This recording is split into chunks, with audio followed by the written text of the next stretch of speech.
The South African government plans to implement a national minimum wage. But what does this mean? And is it a good idea? A minimum wage is the lowest amount an employer is allowed to pay a worker. In South Africa right now, there are different minimum wages in different industries, starting at very low levels. The point of a national minimum wage is to set a wage floor below which no worker can be paid. Collective bargaining in different sectors will set wages above this minimum level. A national minimum wage covering all workers is easier to enforce and doesn't set lower wages for more vulnerable groups like women and youth.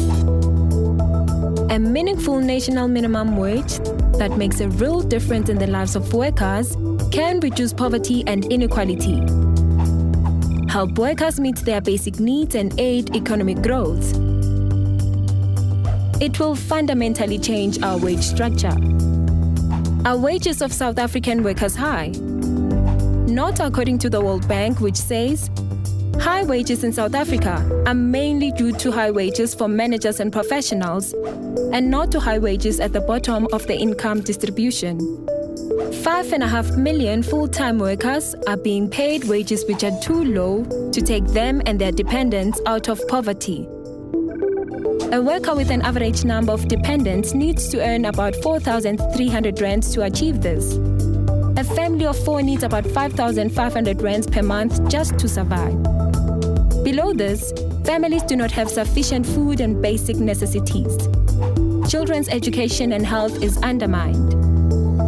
Poverty is holding South Africa back, robbing most South Africans of a decent life.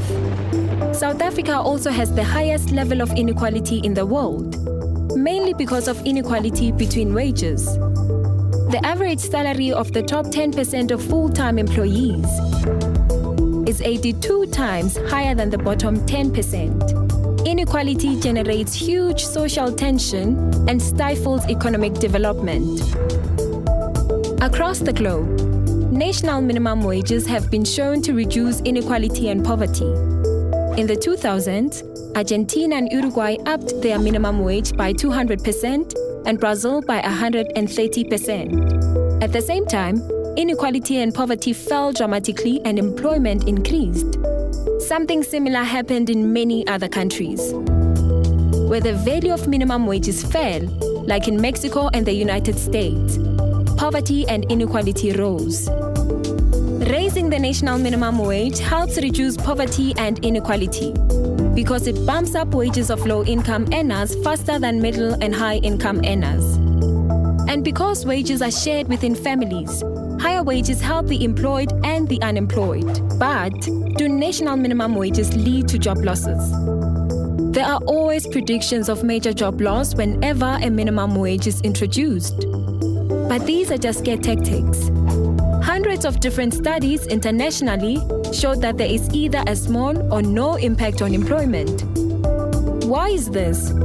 There is no simple relationship between the level of wages and the level of employment.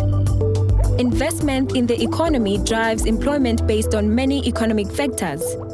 Industrial strategy, trade dynamics, infrastructure, and so on are probably more important than wage levels in determining how any sector performs.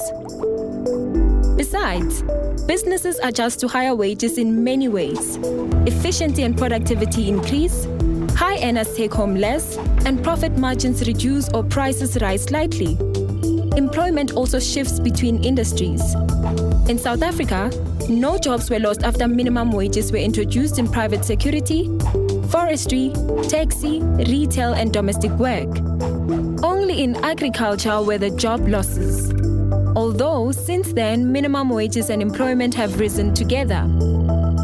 Lower income earners save less and spend more, including on locally produced goods.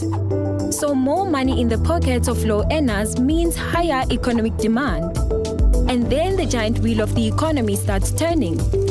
In this way, higher minimum wages, if combined with the right policies, could actually increase employment. According to research at Wits University, a national minimum wage that starts at 4,600 rands and rises to 5,550 over 10 years would lift average wages by over 2,000 rands and benefit low-income earners the most.